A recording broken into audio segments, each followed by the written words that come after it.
Okay, so we've got Gina Citoli with us today, and Gina has done some extensive work, and in her bio it says that Gina marries her diverse background in theatre, music and performance arts with her knowledge of new science, environmental awareness, alternative healing and universal laws and truths. She wraps this all together in one dynamic package, delivering performances that are extraordinary, inspirational, elevating and empowering. Her music has been used by NASA in film for the environment and on international CD compilations for world peace. So that sounds fantastic, Gina. How did you start? What was your in, so to speak? My in, I guess if you want to go all the way back to the beginning, when I was 7 years old, I had a near-death experience. Right. And when that happened, when I came back, I started having dreams to sing for world peace. And at 7 years old, I mean, I just thought, okay, I didn't know what that really actually meant. And all I knew is that after I came back from that, I saw the world very differently. Yeah. I knew that everything I was seeing was not real. I mean, that it was all a facade, I guess is the best way to put it. Sure. So it made it difficult younger in my life because nobody understood what the heck I was talking about. And so I stayed the course. I started singing I started out as a dancer and danced all over Washington State. I'm from out in the Seattle area. And then as I got old enough to understand better what this was all about, I went into theater, but I couldn't get my head around the content of it, because it was all kind of silly, at least, they're nice musicals and things like that, but there's really, some of them have underlying, poignant truths in it, but some of them are just not the kind of thing, I guess I would say, that I would want to do, to not make a judgment of. There was a few things like, Jesus Christ Superstar, Andrew Lloyd Webber was like my, I just thought that was probably the epitome of what I could get my head around. Sure. So I ended up in the lounge music business for a long time, but I kept picking songs, that were, kind of like, either, they had a message to them. And sometimes that didn't go real well in some of the places that we were working at the time. And so I finally, when my first husband and I split up, I ended up with a deck of tarot cards of his. And I'd always been interested in it. And, but that opened the door to the metaphysics. Right. And under the understanding of it from a conscious level, because as a kid, I understood it, but I didn't have the tangible tools to use with it. Sure. So at that point, I went into rock music and metaphysics, basically. That was my path. So the material, that I was writing at the time was all metaphysical rock. And particularly as I got further into, because, in the 80s, into the early 90s with my band Alchemy 7, which is what the production company is named after. And that's because alchemy is transformation, and the number 7 is magical power. So that's why the company is called that. Right. And so at that point, we were starting to catch on, actually quite a bit in Europe. Are you familiar with Fireworks magazine? I am, yeah. Yeah, they wrote us up in there, and that gave us a huge boost. We got a heck of a review from them. And yet we were still early on as far as the message really catching on. It was not quite there yet as far as the population was concerned. We did well in Europe. We did well on the internet. We did well in a lot of the pagan markets, the unity, the new thought markets. Sure. Yeah. And so that was the first CD. I mean, my sister, actually, I should back up. My sister and I wrote together through the 80s, and we had a hit Christmas song in the Minneapolis market called "Someday When Christmas Never Ends." And it was interesting because we were singing in a lounge, and this man that was a program director for a fairly hard rock, well, it's a hard rock station. Yeah, it was a pretty hard rock station, but he wanted us to write him a Christmas song. Well, Christmas really isn't our thing, because my attitude always was with it, okay, fine, we call a truce on Christmas Eve and everybody stops fighting for 24 hours, and then it's like, okay, time's up, back to fighting again. It's like, why can't we stop this altogether? Yeah. So that's what the song, when Mary and I sat down to write it, it was like she took on the music and I took on the lyrics, and we came up with this song called Someday When Christmas Never Ends, that actually it went all around the world. We sent it to presidents and statesmen and trying to get people to, you know, get the grip on this, right? So fast forward again back to my band. So Mary and I started that, and we did a video in the 80s, and again, people had no idea what we were talking about. So then, you know, with Alchemy 7, that went very well. And when that band, it didn't really break up. We just ran our course with it because everybody's lives took them in different directions. In fact, we're all still really good friends. And I kept working with the keyboard player. And at that point, I remembered staying in the studio with my engineer till like 2 a.m, always making the TV tracks or -1s, whatever you call it, without the vocal on it. I thought, Todd, why do we have to sit here and do this? He says, someday you will thank me. And I thought, at 3 o'clock in the morning, I doubt it. But I did, because after the band broke up and, you know, technology was kind of getting to a different place with things, with the iPods and things like that, I thought, well, you know, maybe I could play around with doing a solo act with the music that I have. So I did that for a little bit, and then I was also working in a healing school as an assistant. And this was like about 2001, when people like Greg Braden were coming on the scene, and Bruce Lipton, and all of this. Did you ever see the movie What the Bleep? Yeah, What the Bleep Do We Know? Yep. Yeah.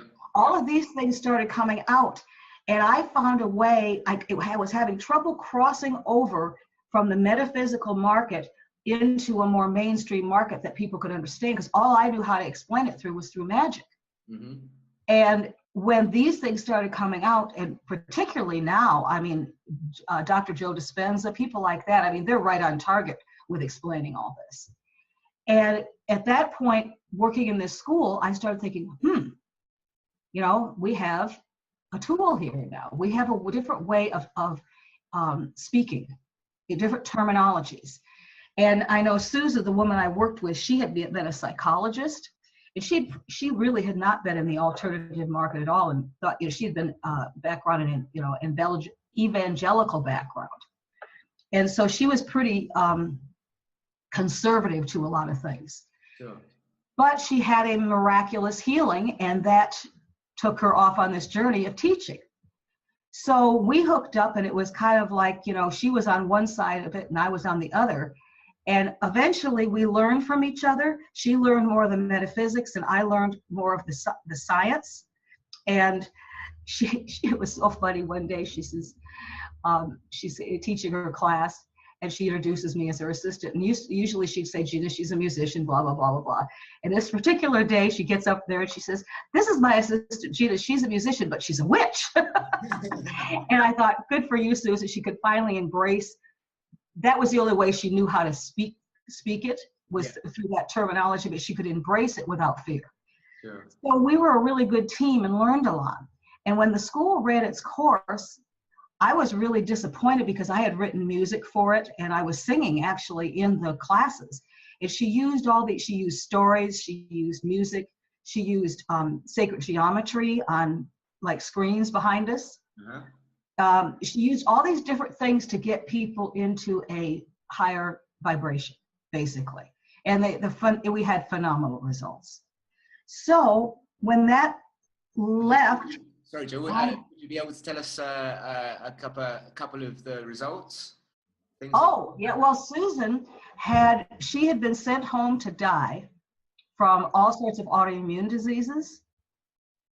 And she started doing this methodology, healing modality. But what I look at it now is any modality that can raise your vibration, which this did.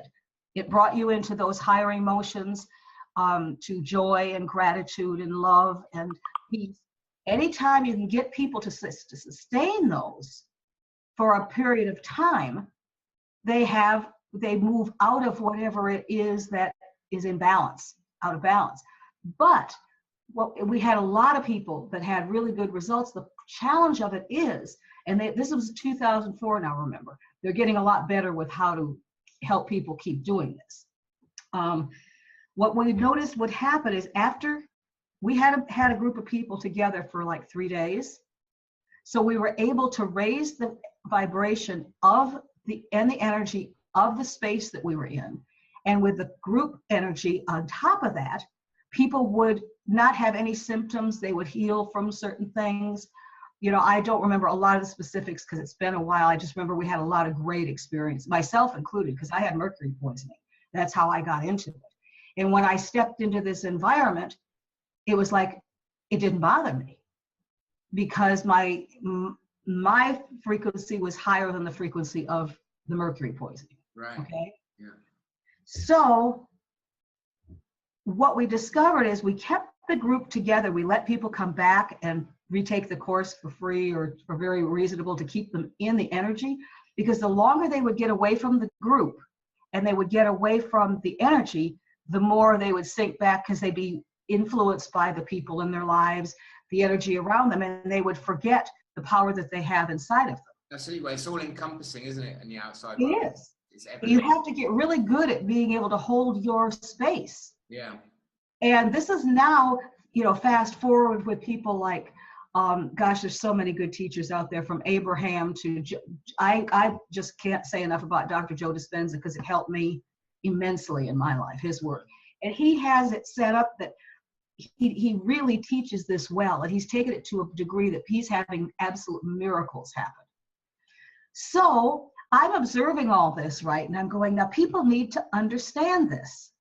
I didn't have my band anymore, but I had all these music tracks. Plus, I still had my music partner, Marshall, who was our keyboard player, to be able to write more music with. So I started sitting back and thinking, now how could I reach people through entertainment? That's how I got going with this, because I thought maybe they wouldn't go to a lecture, maybe they wouldn't go and read a book, but I can introduce it to them and then have the resources for them to go there. Right, yeah. So that's how I created my Cabaret of Consciousness. I decided that I had a song called The Natural Order of Things that we had written with Alchemy 7, and I remember sitting in the studio with my bass player, and we were listening to the sound mix. I said, someday I'm going to turn that into a character, because it's Mama Earth singing about the natural order of things. So she became the character of the show, because I figured, you know, Mama Earth, anybody can relate to. It's not going to piss anybody off too much. So, although there has been a couple, but mostly not, it's not a problem. So I started creating this show around Mama Earth delivering this message that we have the power to change, that we have the ability to create a peaceful world. We can heal ourselves.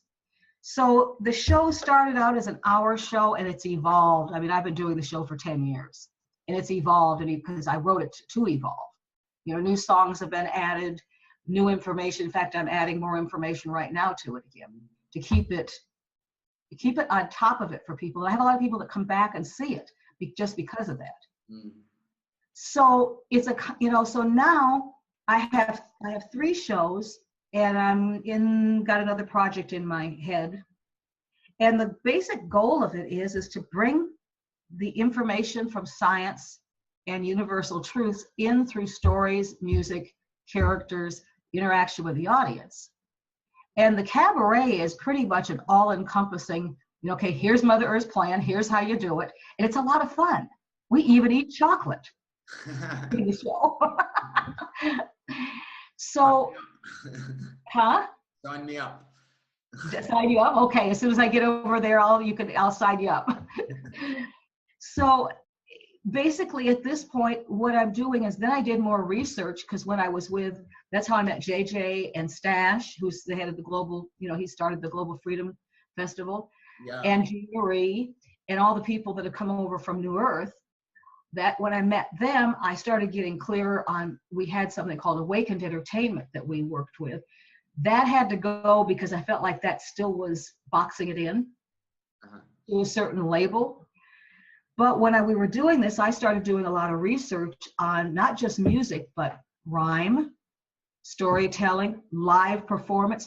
Live performance, they did a study on this, that they took high school students that saw I think it was Macbeth and the Christmas Carol.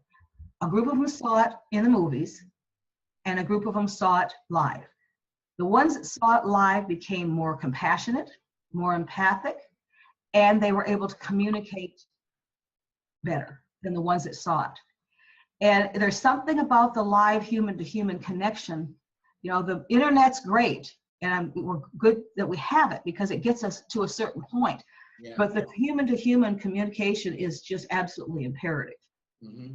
So I'm trying to think of some of the other great things. There was things, I'm really working with coherence right now. If you've been to my cabaret site, there's a whole thing on the mind-heart coherence, because what I learned in the show is I watched people over the years, and they just kind of change. They'd sit there and they would just, you know, not take their eyes off of me. And I'm going, this is interesting, because that's a challenge as a one-person performer, to hold an audience for an hour and a half. Yeah. But because of all the methods I'm using in it, what is happening is people are going into a natural state of coherence during the show. So when we're doing the show, it's not only affecting them, it's affecting the community around us, and it's affecting the world.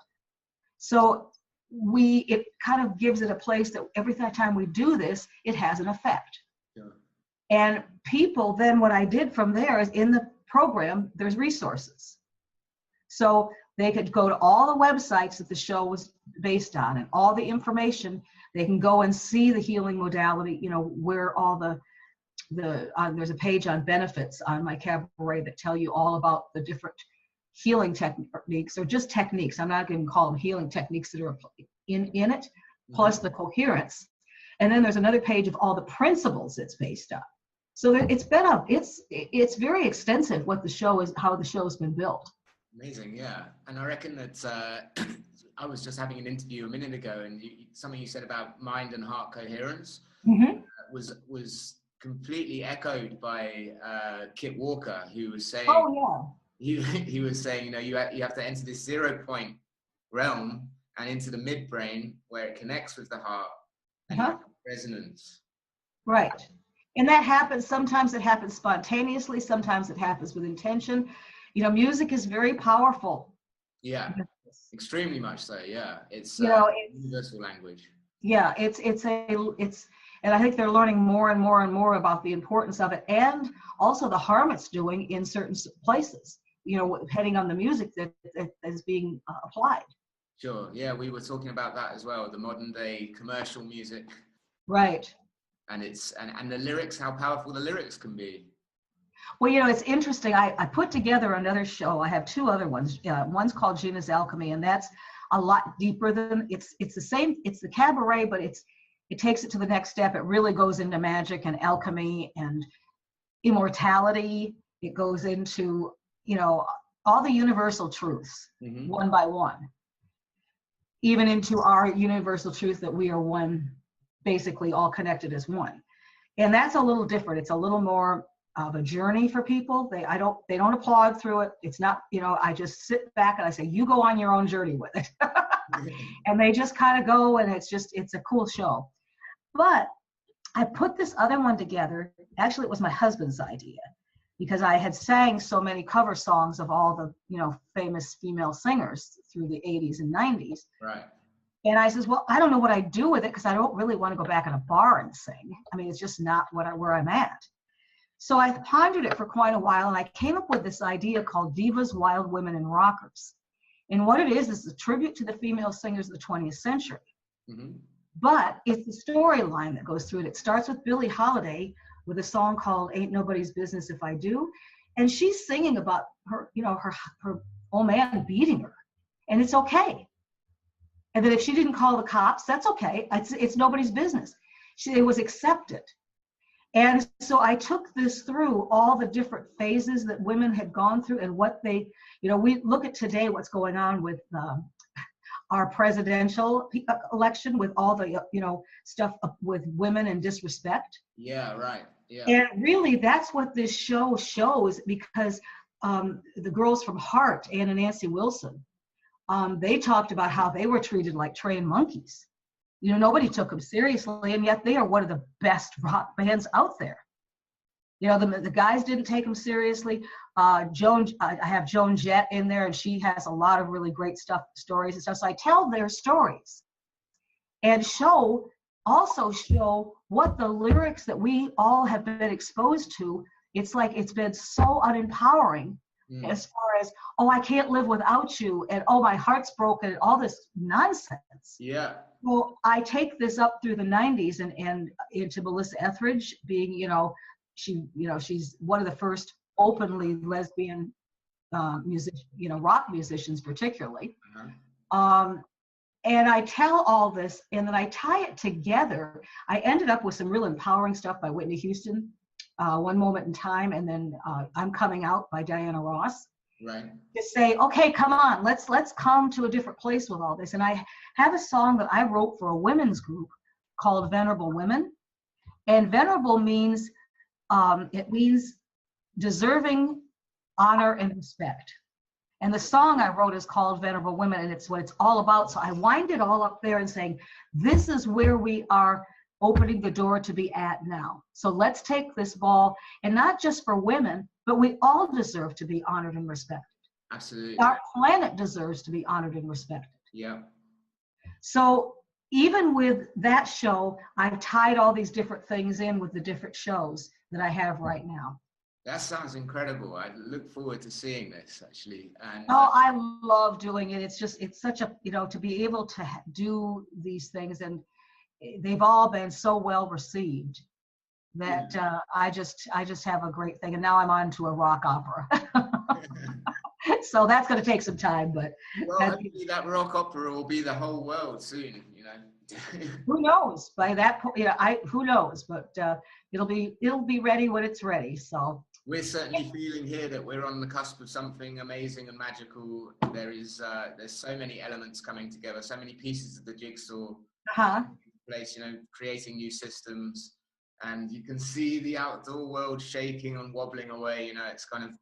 Isn't it? It's interesting how if you can get into that space, excuse me, to be able to get away from that illusion that's just, in fact, I got one song called It All Comes Down to Love, and it says, shatter this illusion to know what is really real. And that's what's happening all over the place. It's trying to hold on, but it's not having any luck. Yeah, it's falling apart, thank God. So anyway, yeah, JJ's told me a lot about what you guys are doing over there. I was going to try to come over there for this in October, but I just had too much going on right now. But you're welcome anytime. We'd love to invite you here and show you what's going on and make you a part of it. Absolutely. Let's see what happens. You never know. And I'm sure because you know JJ well, so you're probably very familiar with the Global Freedom Fest. Yes. That's happening in either 2018 or 2019. So you'd be a willing participant, I imagine, to come? Stash and I've already had many discussions about it. Yes, if he's already brought me in, he says how far around the planet will Mama Earth go? I says, as far as you need me, Stash. Stash and JJ and I all worked really close in New Earth, and we became pretty good friends. Yeah. So that was one of the real blessings out of that whole situation, is between the two of them and Jean Marie, we just, like I said, we became good friends. It's been almost over 2 years now, JJ. Yeah. So yeah, I'm looking forward to that and just kind of seeing how that evolves. I'm thinking, maybe I'll have the rock opera ready by then, and who knows how that might all play in together. Yeah, who knows? At the moment, we've got a few places dotted around the world, but obviously we're looking to do it on sovereign land all over the place. Right. You may not have to travel that far. No, there's sovereign land everywhere. Yeah. There really is. Well, in truth, it's all sovereign. You can't. Huh? In truth, it's all sovereign. You can't. That's what I was just going to say. It's just that some of it has been taken over. That's all. But it's all. When people talk about sacred ground, it's all sacred ground. Yeah. We live on a magical planet that is just sacred and magical, and it's so different than what everybody thinks it is. Yeah, I'm seeing that now. You're seeing that now? You didn't see I've it been before? seeing it for a while, but I'm seeing it kind of more and more. You know, for a while I was still thinking, come on, this is too, you know, the synchronicities when they start to happen, like, this is beautiful, but okay, maybe there's a certain level you can get to. But then since I've been here and it just continues, you know, Yeah. more and more synchronicities, more and more these amazing circumstances with people. We're talking about something one evening and then tomorrow it manifests or they manifest, you know. We didn't have enough room in the fridge, so we spoke with a few people and said, oh, we need a new fridge. The next day a fridge was there. Yep. Yeah, you gotta love it when you're into that flow. It's like, it just, you know, I've had many times in my life, it's just like, say, I had one incident. My son was getting married and I didn't know how I was going to get there because we have been going through some pretty hard times.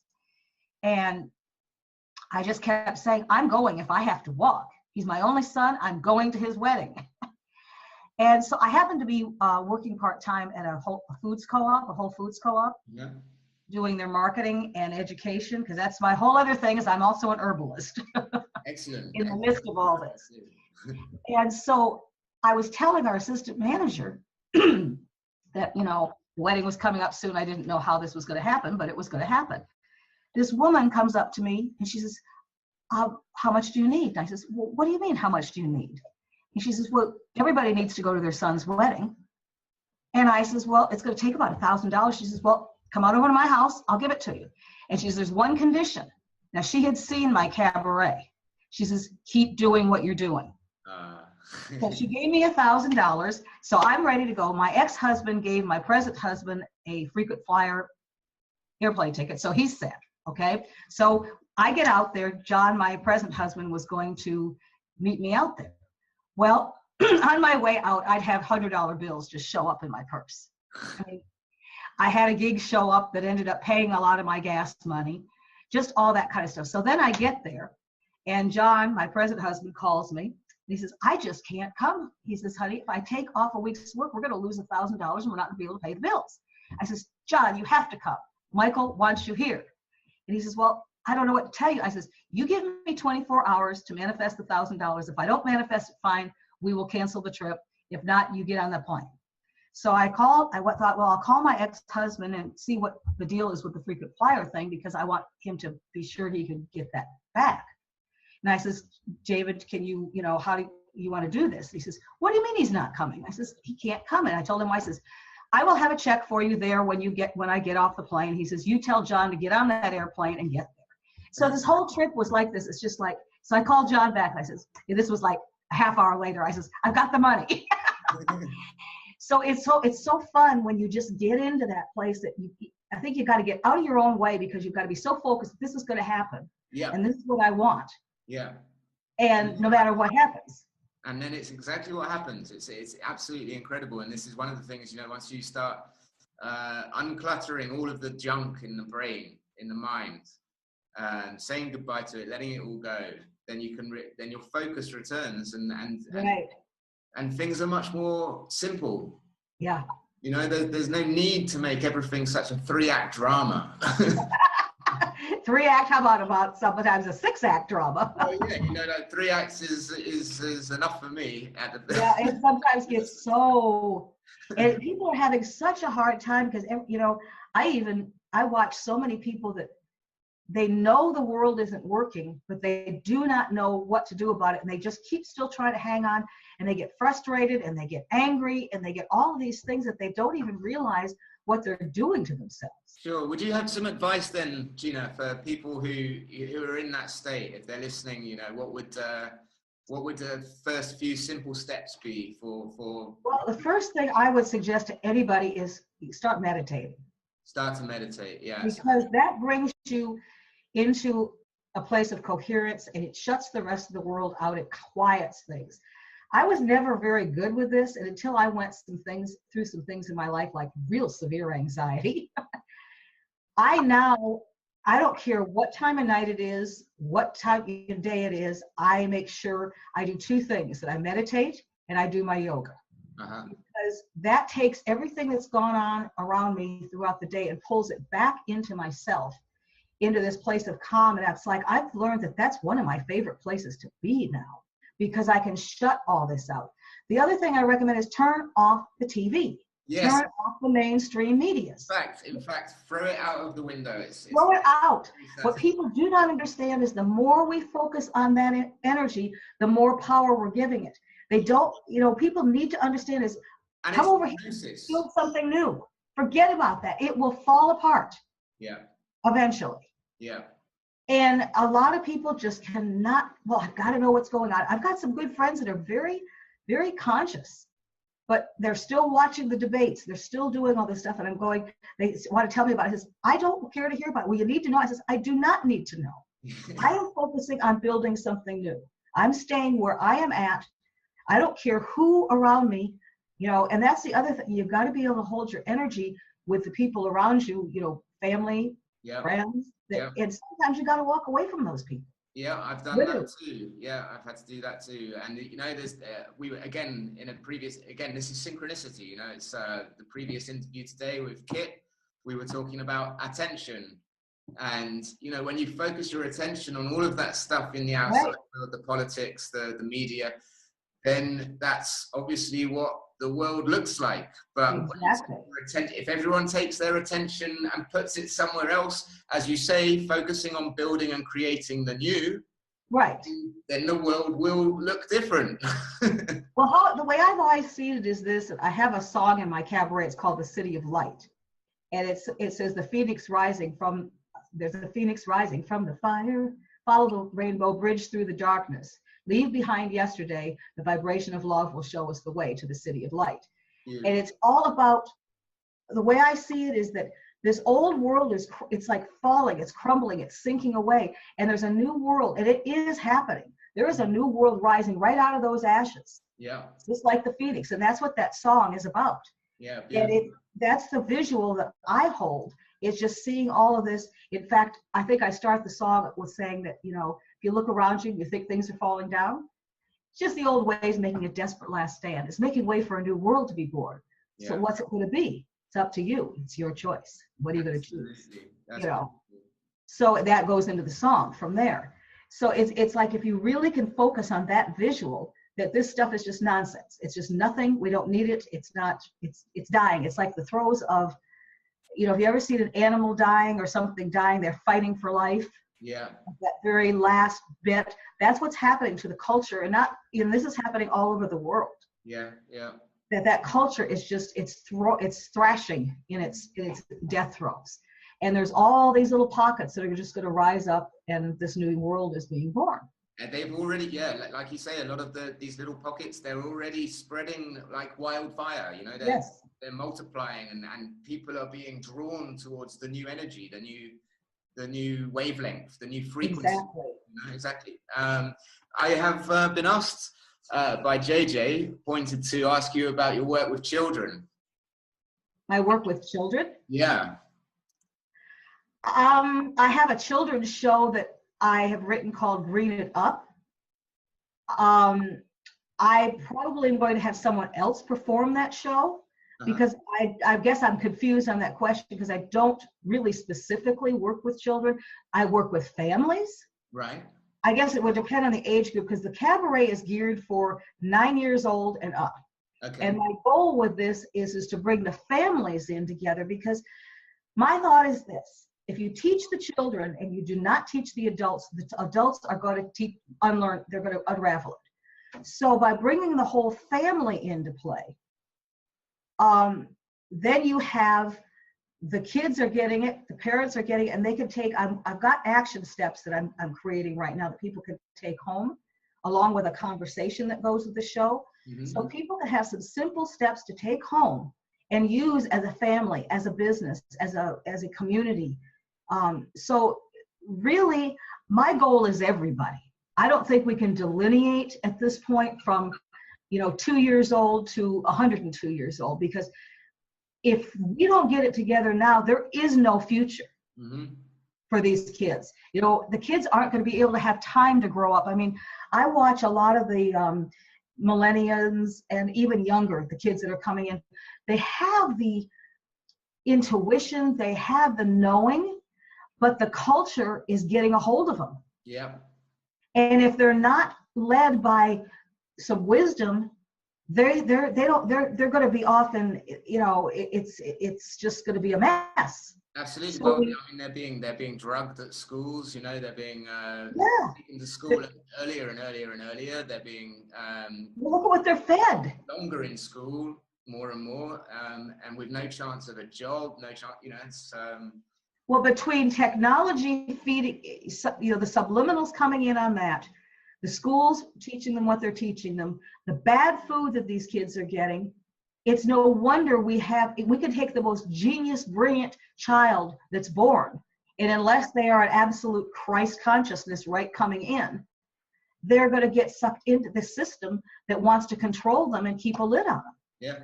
And so we need every generation on this planet right now to stand up and stand up. And I saw a bumper sticker.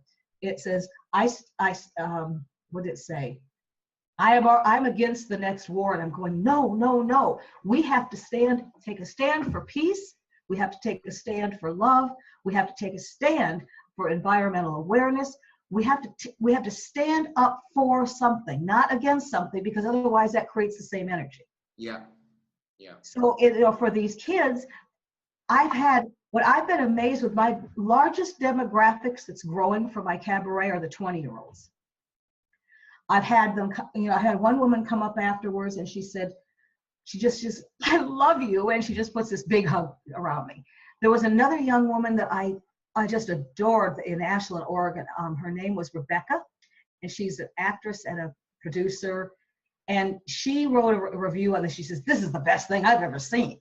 Because I think the younger people, because they're not kids, the younger people have this thing in them, but they don't know how to channel it.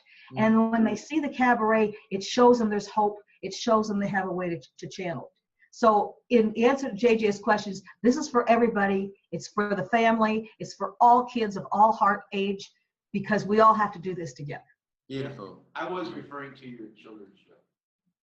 Okay, well, yeah, the children's show, what I've done with that is, it's also Mama Earth. It's about 40 minutes when you do it live. It's actually a download. You can, teachers and stuff can download it off my website. It's about a 20-minute download, and it teaches the kids that it's called Green It Up. So it's about the environment, but it's not. There's one song called Green It Up. It's about the garbage gals that live in the garbage dump with the garbage gremlins and the little pests that pollute your mind. And it's all about teaching these, the song teaches them how the garbage girls had to clean up their mind, and then the world around them miraculously changed. Sure. That it's not the other way around. And it teaches them belief, and it gives them some little bit of action steps. And so that is a download that's available. Very rarely do I do that one live, but that one it's on my Alchemy 7 Enterprises website. So is that what you meant, JJ? That's it. Okay. And that's for like probably 6 to 9, because that's a little bit young for the cabaret, although I have had 4 years old at my cabaret, depending on how they've been raised. Right. A lot of times they will sit, just stand and dance to the music, and nobody cares as long as they're not disturbing the audience in any way. Just they can stand along the side and dance if that's what they want to do. I don't care. Yeah, and on that note, I guess if your website and everything are you open to giving that out on here? Yes, please. Yeah. I actually have 2 that relate to this. Alchemy, ALCHEMY, VII, as in Roman numeral 7, enterprises.com is the main hub. It'll lead you to everything else, but a Cabaret of Consciousness has its own website now, and that's acabaretofconsciousness.com. Brilliant. Okay, I'll put links on here for you. What's that? I'll put some links on this video. Okay. So it'll make it easier for people to click on. Okay, you want me to type them in for you? No, don't worry. I can do that afterwards. And then my third one is something that's, we haven't really talked about a whole lot. Well, we have kind of. It's called Quantum Alchemy, the art of quantum alchemy. And that is where I also do readings. and teach classes and stuff like that. So all of that goes through there. The other stuff is the entertainment. I had to divide it because otherwise it got too confusing for people. Sure, sure. Okay, well, that's wonderful, Gina. I think, Gina, sorry, I think we'll have to let you go because Yes. yeah, it's about that time. But it's been brilliant chatting with you, and we'd love to do it again in the near future. Keep getting this information out for people. The more, the better. At this point, as you're well aware of, you know, the more ripples we create, the faster we can transform and transmute this. Exactly. Into And I will have to come visit. Yeah, you know, it's on my list of things I want to do. Oh, it's great to meet you. You. Rob, is that right, Rob? Yeah, Rob, yeah. Okay, great to meet you. Pleasure meeting you too, Gina. Thanks very much for your time, and speak to you soon. Yes. Bye. You have a good day. Bye-bye. Okay, bye.